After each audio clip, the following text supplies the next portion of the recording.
In this video, I'm going to explain 3- and 4-way switch configurations, how to create and or improve them with Shelly relays, and then we'll talk about dimmers.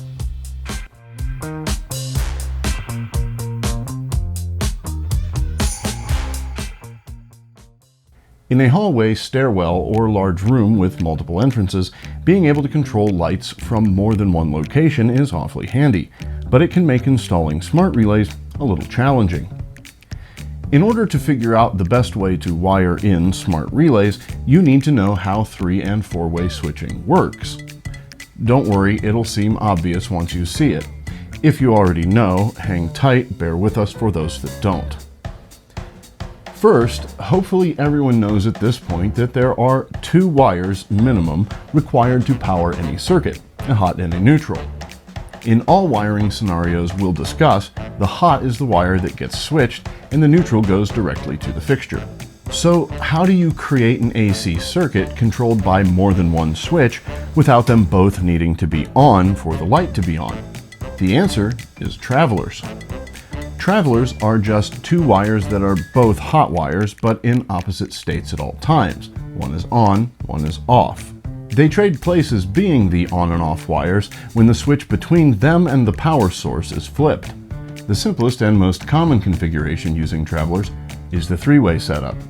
Here we use 2 single-pole double-throw switches, one to choose which traveler wire is on, and the other to choose which traveler gets connected to the rest of the circuit. When you open up the light switch boxes for this setup, you will always see a neutral being passed on. But in the first box, the hot will come in as a black wire and go out as a black and a red wire. These are the travelers. In the second box, you'll see the black and red travelers coming in and a single red or black wire going out. It should be red, but sometimes people don't bother. Now we can begin to figure out the best ways to install our devices, given the circumstances. What we have here are 2 inputs and 1 output.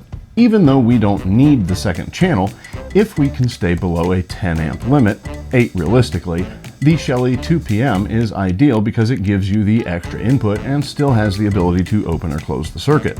To install the Shelly 2PM in the 3-way configuration, let's start in the first box. I'm not going to be demonstrating these wiring scenarios in actual boxes for 2 reasons. The first is there are rules in the NEC governing the amount of space you are allowed to occupy in an electrical box, called box fill, under specific circumstances, and the boxes I used in the last video were slightly too small. If you'd like to know more about this, I'll link to the NEC free access site in the description where you can navigate to section 314 on page 197 of the current code. The second reason I'm not using actual boxes is that it's much easier to see this way. Okay, let's get back to adding our Shelly 2PM to our 3-way switching scenario. We need to move the black traveler from the switch terminal it's on so it shares the terminal where the hot is coming into the switch. This will make the red traveler switched and the black constantly live. In the second box, we can tap off of the black wire and the neutral to power our 2PM. The red wire can be connected to the SW1 terminal of the 2PM. The black should still be connected to the second switch so that it's powered. This way we can run a short wire to the SW2 terminal on the 2PM. Either of the channels can be used to switch power to the fixture or load. If you're using the 2PM, the L terminals are bonded.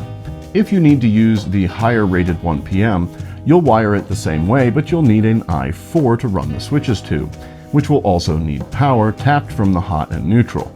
You can put the I4 in either box, wiring the local switch with a short length internally and the other to the red traveler on one of the input terminals on the I4. With either of these setups, you can now control the light remotely as part of a scene or independently via the switches or your smart home control interface.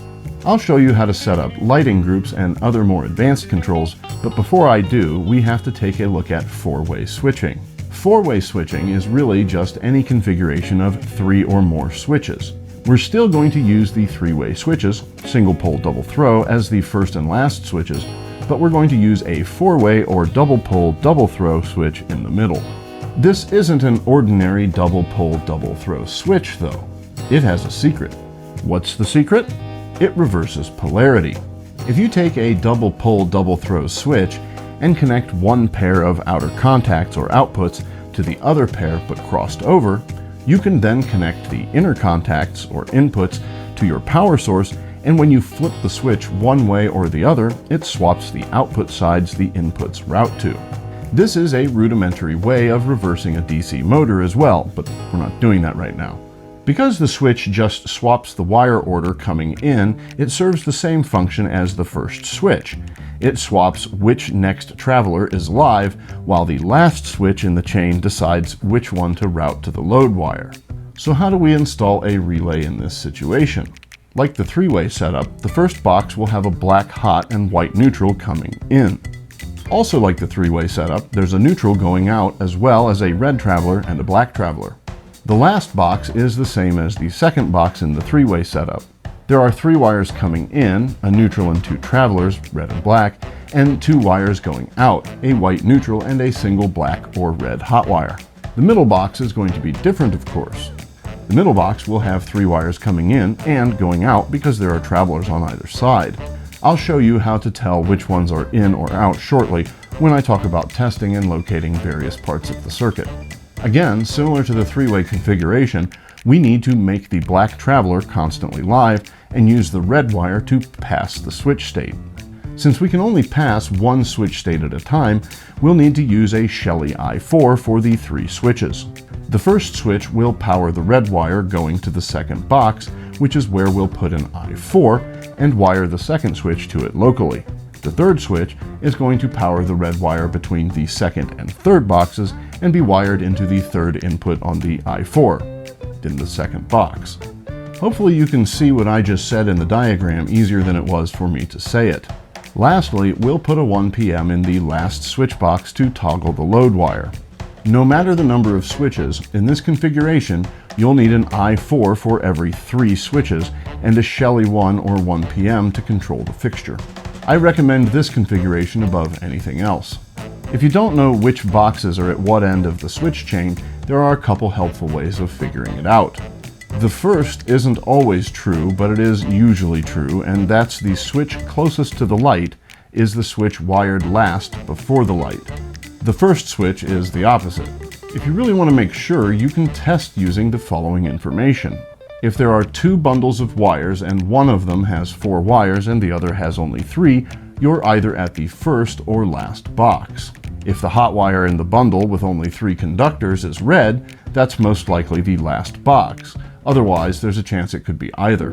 If you want to test to be sure, and this will also be how you test a box with 2 4-conductor bundles, you can try a couple of things. Remember, the only thing you really need to know is which side the power comes from. Pull the wires as far out of the box as you safely and easily can. Cap one set of wires with Wagos, and on the other, we'll connect a test device of some sort. I usually use a light socket on a short length of wire with straight-through Wagos at the ends, but if you need to improvise, you can always grab an outlet, attach a couple short wires with Wagos at the end, and plug in a lamp or an outlet tester. Next, turn the power on and check the light. If it's off, we're not done. Flip any extra switches and check the light between. If the light comes on, the other set of wires is where the power comes from. If that set of wires has 4 conductors, there's a switch between you and the first hot coming from the panel. If it has 3, you're at the first switch. And of course, you would apply the opposite logic if the light comes on either when you first power the circuit or flip one of the other switches. Okay, so now you know how to wire your devices, but you still need to know how to set the switch behavior and control the lights. I'm going to assume that you already set your device up through the local web interface or app. If you need steps on how to do this, see the video on Shelly relays linked in the description. First, let's look at setting up the I4 input type. In the local web interface, click or tap on the input channel, then on Input-Output Settings. When this is set to switch, it will report an on or off state. When it is set to button, it will accept momentary single, double, or triple presses, as well as long press and report those.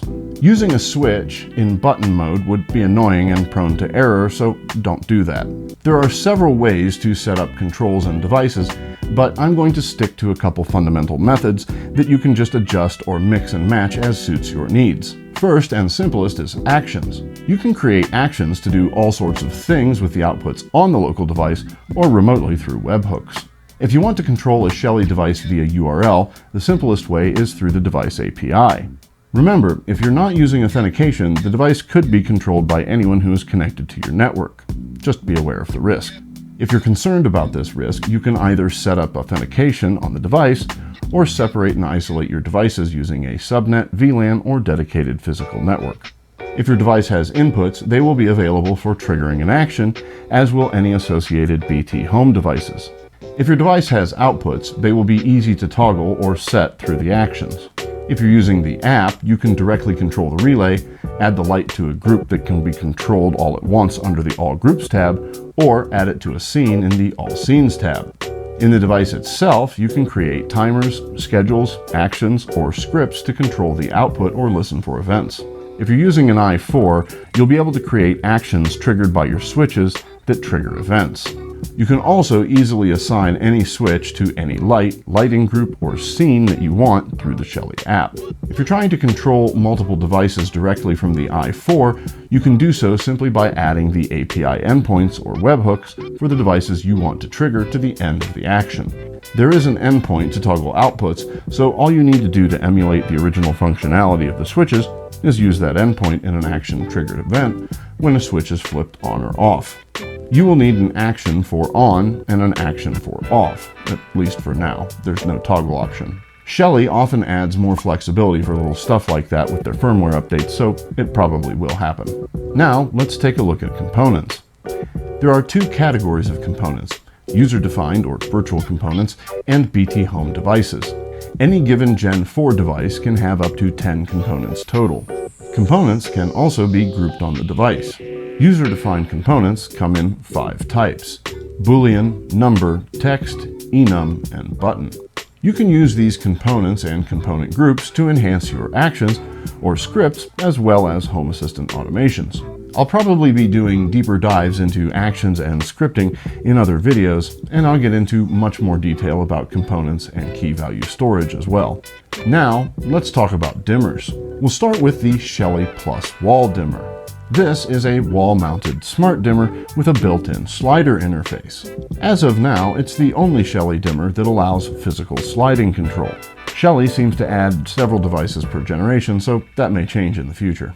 Before you touch any screws or wires, you should make sure your breaker is off. Don't just flip and hope, check to make sure the circuit you're working on isn't live. The Plus Wall Dimmer installs just like a standard wall dimmer switch. Connect the line, load, neutral, and ground wires according to the terminal labels. Secure the device into a wall box, restore power, and begin setup using the Shelly app or web interface. For more detailed instructions on device discovery and Wi-Fi setup, see the previous video on Shelly relays. Next is the Shelly Dimmer 2. This in-wall module supports dimming without requiring a neutral wire. However, it does not support rotary or slide dimming. It does work with push-button switches, enabling you to increase or decrease brightness, set brightness to a specific level, or toggle the light on or off at its last brightness. To install, connect line, load, and neutral if available. If no neutral is used, ensure the light load is at least 20 watts or use a Shelly bypass. After wiring, power on the circuit and calibrate the dimmer through the app to define the dimming range and control behavior. Let's take a look at the Shelly Pro Dimmer, which comes in a 1pm or 2pm model. These are DIN rail mounted units and come in both Wi-Fi and Z-Wave versions. Of course, there are pros and cons to these devices. Here are the pros of the Pro Dimmers. They are DIN rail mountable, which is good for centralized installation. They also add warm white control, letting you adjust the color temperature of compatible bulbs. And they offer advanced local and remote automation options. The main drawback is wiring. Pro dimmers require 2 separate wire runs, one from the panel to the fixture and another for buttons or switches if you use them. This setup is best suited for new construction, major remodels, or anywhere else where new wiring can be installed easily. To install, mount the dimmer on a DIN rail, connect power, load, and switch wires, then configure through the app or browser. Finally, we have Shelly's LED strip controllers. the RGB-WPM, and the Pro RGB-WW. These are the only Shelly dimmers that support a physical knob or potentiometer for manual dimming. Both support 12-volt and 24-volt DC LED strips. The RGB-WPM works with RGB or single-color strips, and the Pro RGB-WW supports full RGB-WW control, allowing precise control over warm and cool white channels. Installation involves connecting the DC power input, the LED strip outputs, and optionally a dimming knob. Configuration is done through the Shelly app or web interface, just like with the other devices. That covers the Shelly dimming lineup for this video. I may go into the 0 to 10 volt dimmer in a future video. Before I close, I want to take a moment to thank all viewers, subscribers, members, and attentive telepaths for your minutes. We are all allotted an unknown limited supply of minutes, and you've spent some of yours with me, and I really do genuinely appreciate that. I hope you picked something up in this video, or at least found it entertaining, and I hope you'll join me next time as I continue installing smarter circuits.